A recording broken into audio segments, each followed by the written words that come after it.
Arriving at the airport in Bali for the first time can be an experience and really stressful if you have kids. I'm going to show you in today's video how to make it so much easier, what you need to do to prepare, and what you can expect. We haven't met before. My name's Allison. I am a mom of two who's been living with my family here in Bali for the last 2 years. Each week on this channel, I'm going to show you so many things that you can see and do and learn here in the island of Bali. So today we're going to talk about the airport. It's the first place you'll arrive probably when you come to Bali, and it can be a little bit overwhelming. So let's go through a list of things that you will need to have a stress-free experience going through the airport. The first thing you're going to want to do is to check your passports. Make sure your passport has 6 months of validity on it. So what I mean by that is look at the expiry date. If it's more than 6 months from now, you're golden. If it's not, you need a new passport before you will be allowed entry into the country of Indonesia.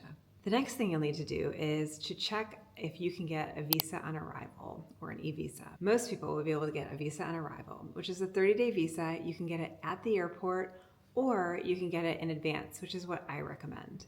This visa on arrival costs 500,000 rupiah, which is about 35 US dollars.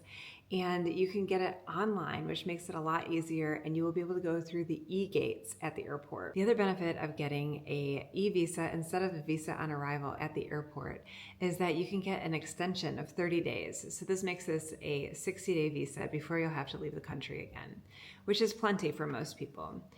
If you're going to be staying longer, you'll probably want to look into other visa options, and I have a great visa agent who can help you if you need that. The next form you'll have to fill out is a health declaration form. It's super fast and easy, and no one will ask you for it, but I think it's connected to your passport, so when you go through immigration, they'll know if you've filled it out or not. Another form you'll need to fill out is your customs declaration form. You can do this up to 72 hours before your arrival in Bali, and you can do one form per family. Before you could do it in paper when you arrived, but that's not the case anymore. You'll need to do it online, so it's best to just do it before you even arrive.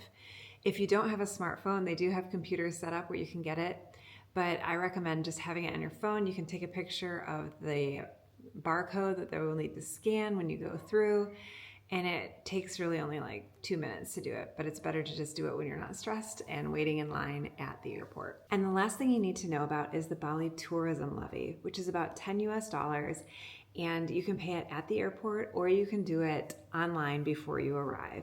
You won't be asked for this at the airport, but your place that you're staying at may ask you for it. You'll need to pay it then.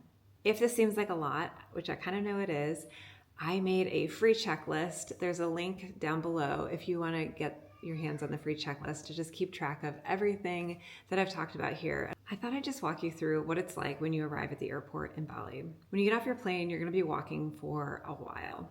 Plan on like 15 minutes. So if you have small children who don't like to walk, I suggest bringing a stroller that you can gate check. This will help you because you're going to be in a lot of lines for a while, even after you finish walking. Next, you're going to arrive at the immigration area. If you already have an electronic visa, you'll be able to go through the electronic gates if everyone in your party is over the age of 6. If they're younger than that, you will have to see a person in person, an actual person. They'll stamp your passport, and you may have to wait in a small line for that. There is a family line that's for people with kids 5 and under, as well as elderly people and people who need extra assistance. So you can look for signs for that if that queue is shorter. If you are purchasing your visa on arrival at the airport, you can do so with cash or credit card. Next comes the longest part of the process. You're going to be waiting for your luggage. It takes a long time at Bali. So if you have checked luggage, just know you're going to be waiting for a while and kind of make a plan of what you're going to do during that time with your kids. If you don't have checked luggage, you'll be able to breeze on to customs. So once you have all your luggage, you go to customs. Make sure you have your QR code that you already have from filling out your customs form in advance. You'll be able to breeze through this line. Even if it's long, it usually goes pretty fast unless there's a lot of people in front of you who don't have their QR code and get sent back to the back of the line.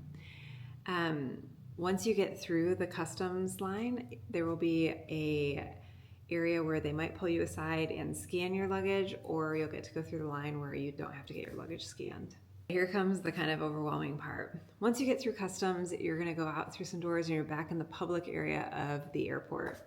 You're going to be going through what I like to call the gauntlet. There will be shops on either side of you with people trying to sell you SIM cards, taxis, tours, snacks, and you get to walk through that for a little while until you get to like the Starbucks. Once you get to the Starbucks, you'll get to another gauntlet of drivers. So there are drivers, hundreds and hundreds, no matter what time of day, who will have signs that have either your name on it or the name of a hotel.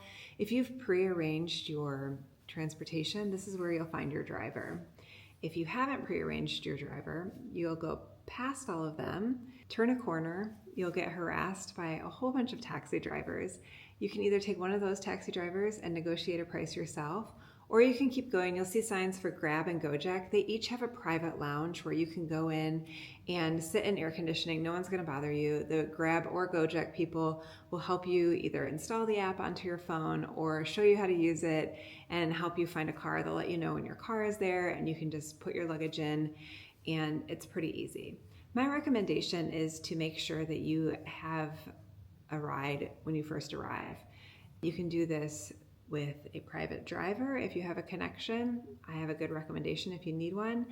Or you can work through your accommodation and they will also be able to easily find you a driver. I hope this helps, and I hope it makes your time getting through the airport even easier. If you have any questions, please leave them below. Otherwise, make sure to sign up for that free checklist, which I think will be super helpful for you as you plan your trip to Bali.